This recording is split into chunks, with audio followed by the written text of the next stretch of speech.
Hi praise lord, నా పేరు Anand. Welcome to the scripture together YouTube channel. ఈరోజు మనము తెస్సలోనికీయులకు రాసిన 2వ పత్రిక 2వ అధ్యాయాన్ని కలిసి చదువుకుందాము. మీ దగ్గర బైబిల్స్ ఉన్నట్లయితే దయచేసి వాటిని తెరిచవండి. ఒకవేళ లేనట్లయితే స్క్రీన్ మీద వాక్యం వస్తుంది, దాన్ని చూసి అయినా చదవాల్సిందిగా కోరుచున్నాను. సహోదరులారా, ప్రభు దినం ఇప్పుడే వచ్చి ఉన్నట్టుగా ఆత్మ వలనైనను మాట వలనైనను మా యొద్ద నుండి వచ్చినదని చెప్పిన పత్రికల వలనైనను ఎవడైనను చెప్పిన ఎడల మీరు త్వరపడి చంచల మనస్కులు కాకుండా వలననియో బెదరకుండా వలననియో మన ప్రభువైన యేసుక్రీస్తు రాకడను బట్టియు మనము ఆయన యొద్ద కూడుకొనుటను బట్టియు మిమ్మును వేడుకొనుచున్నాము.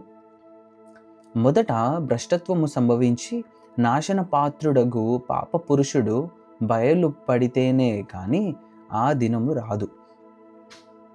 ఏది దేవుడనబడునో ఏది పూజింపబడునో దానినంతటిని ఎదురించుచు దానికంతటికి పైగా వాడు తన్ను తానే హెచ్చించుకొనుచు తాను దేవుడనని తన్ను కనపరుచుకొనుచు దేవుని ఆలయంలో కూర్చుండును గనుక ఏ విధముగానైనను ఎవడును మిమ్మును మోసపరచనీయకుడి. నేనింకను మీ యొద్ద ఉన్నప్పుడు ఈ సంగతులను మీతో చెప్పినది మీకు జ్ఞాపకము లేదా? కాగా వాడు తన సొంత కాలమందు బయలుపరచబడవలెనని వానిని అడ్డగించినది ఏదో అది మీరెరుగుదురు. ధర్మ విరోధ సంబంధమైన మర్మము ఇప్పటికే క్రియ చేయుచున్నది గాని ఇది వరకు అడ్డగించుచున్న వాడు మధ్య నుండి తీసివేయబడు వరకే అడ్డగించును. అప్పుడు ఆ ధర్మ విరోధి బయలుపరచబడును.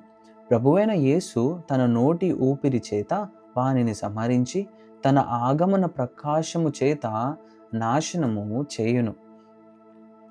నశించుచున్న వారు తాము రక్షింపబడుటకై సత్య విషయమైన ప్రేమను అవలంబింపకపోయిరి గనుక వారి రాక అబద్ధ విషయమైన సమస్త బలముతోనూ నానా విధములైన సూచక క్రియలతోనూ మహత్ కార్యములతోనూ దుర్నీతిని పుట్టించు సమస్త మోసముతోనూ నశించుచున్న వారిలో సాతాను కనుపరుచు బలమును అనుసరించి యుండును.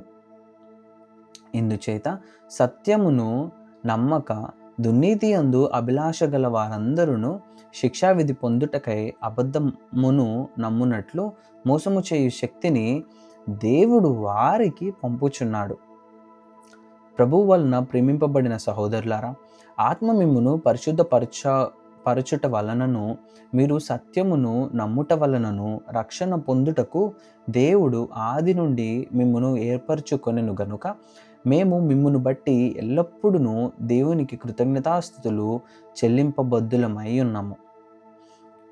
మీరిలాగున రక్షింపబడి మన ప్రభువైన యేసుక్రీస్తు యొక్క మహిమను పొందవలనని ఆయన మా సువార్త వలన మిమ్మును పిలిచెను. కాబట్టి సహోదరులారా, నిలకడగా ఉండి మా నోటి మాట వలనైనను మా పత్రిక వలనైనను మీకు బోధింపబడిన విధులను చేపట్టుడి.